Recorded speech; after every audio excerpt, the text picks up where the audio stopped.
SOP tutor bimbel Akila Magelang ke-7. Metode mengajar yang kita bahas ini dulu, metode mengajar 55. Metode mengajar 55 ini untuk SD dan SMP, jadi nggak berlaku untuk SMA.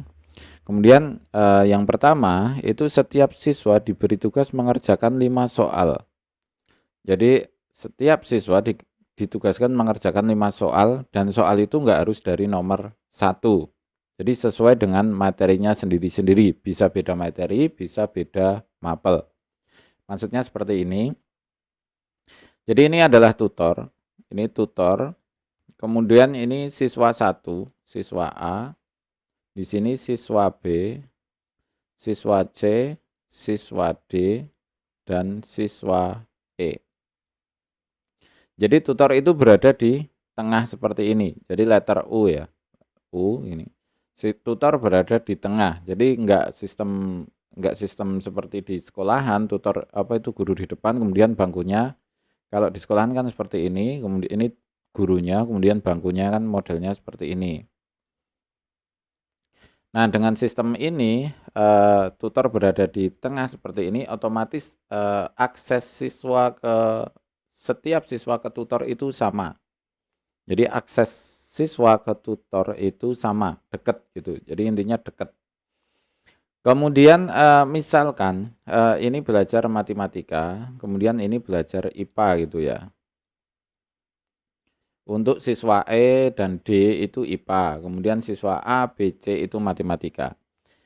Kemudian tutor ini memberikan perintah kerjakan nomor 1 sampai 5. Jadi kerjakan nomor 1 sampai 5. Ini kan 1 sampai 5.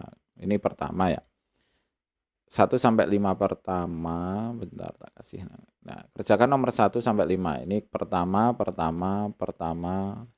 sampai 5 pertama, 5 soal pertama.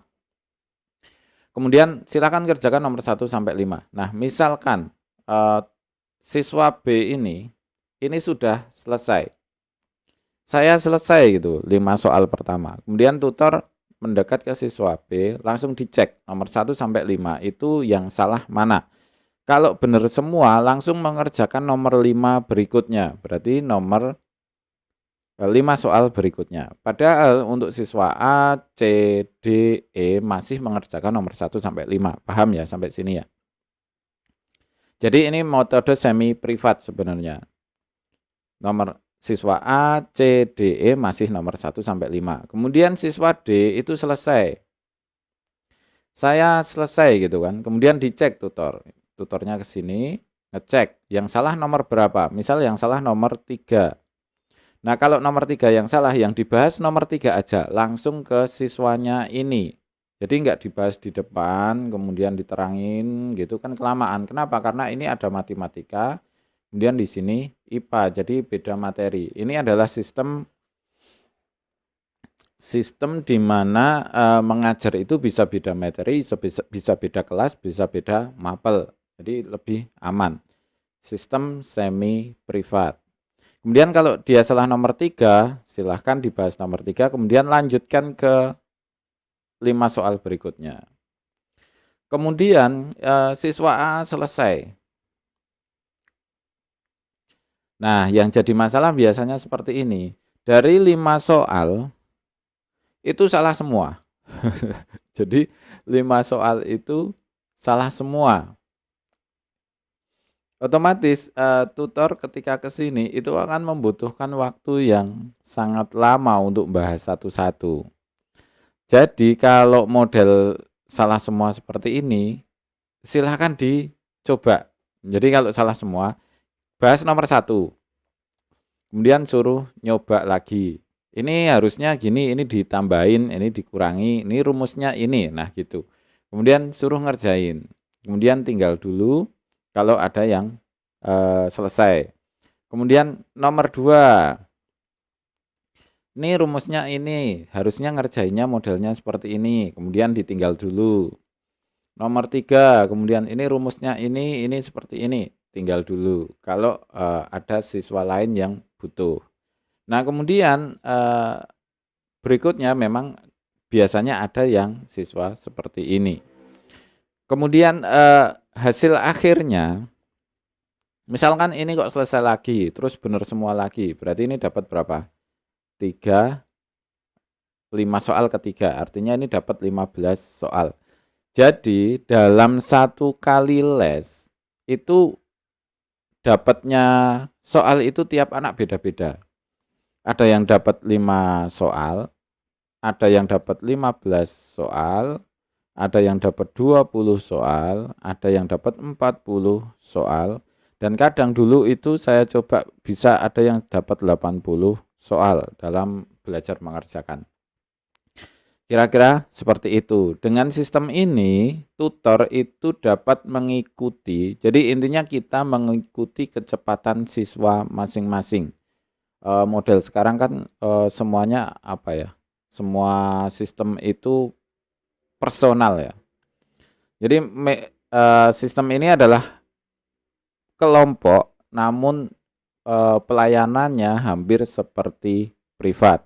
Kalau privat satu tutor satu siswa sih enak-enak aja ya. Ini satu tutor satu siswa ya udah ini belajar terus gitu kan enak. Tapi kalau ini ada 5 siswa ya harus model seperti ini biar tidak ada siswa yang ketinggalan gitu. Jadi kan masalah ini sebenarnya dulu gini. Siswa B ini kan pinter banget. Kemudian silahkan kerjakan 10 soal gitu. Silahkan dikerjakan. Ini sudah selesai toh. Yang ini belum selesai misal. Yang ini yang sudah selesai ini kan nggak ada kerjaan. Yang sudah selesai nggak ada kerjaan, ngumpetin sandal ke apa itu namanya, ke masjid gitu, ke ke belakang ya, ke kamar mandi, kemudian ngumpetin buku, ngumpetin pulpen. Jadi ada aja ini yang siswa B yang pinter ini. Kenapa? Karena dia udah nggak ada kerjaan. Soal sudah selesai, sudah dikerjakan, udah bener, dia mau ngapain kan gitu. Nah, dengan sistem ini tidak ada siswa yang nganggur. Jadi siswanya nggak nganggur. Kenapa? Karena ketika habis ngerjain lagi, nggak harus nunggu temennya. Intinya itu. Dulu membuat sistem ini karena memang dari pengalaman, bukan hanya dari desain. Saya ngalami benar gitu. Dan kelemahannya di sini itu tidak bisa, saya pernah buat sistem model ini itu 15 siswa, kelas 9 SMP dan kelas 8 SMP 15 siswa. Ranyo enggak gitu loh, enggak kuat. Kenapa enggak kuat? Nah, sekarang misal ada matematika kelas 8. Matematika kelas 8 ngerjain tentang persamaan garis. Lah kan lamanya minta ampun, nggak kuat itu kan di awang nggak kuat. Karena pakai aljabar. Kelas 9 di perhitungan bangun ruang. Lah kan itu hitungannya misalkan kerucut gitu aja ya. Kerucut atau tabung ngitungnya kan pakai angka-angka gitu banyak banget dan nggak di apa tuh dibayangke itu kan nggak kuat. Jadi kalau untuk banyak siswa memang ini nggak bisa. Jadi siswa yang bisa diajar dengan sistem ini sekitar maksimal itu hanya 8 sampai 10 dan 10 itu kalau udah 10 atau 8 itu beda mapelnya sudah susah banget. Kira-kira seperti itu untuk metode 55. Terima kasih, selamat mencoba dan semoga sukses selalu.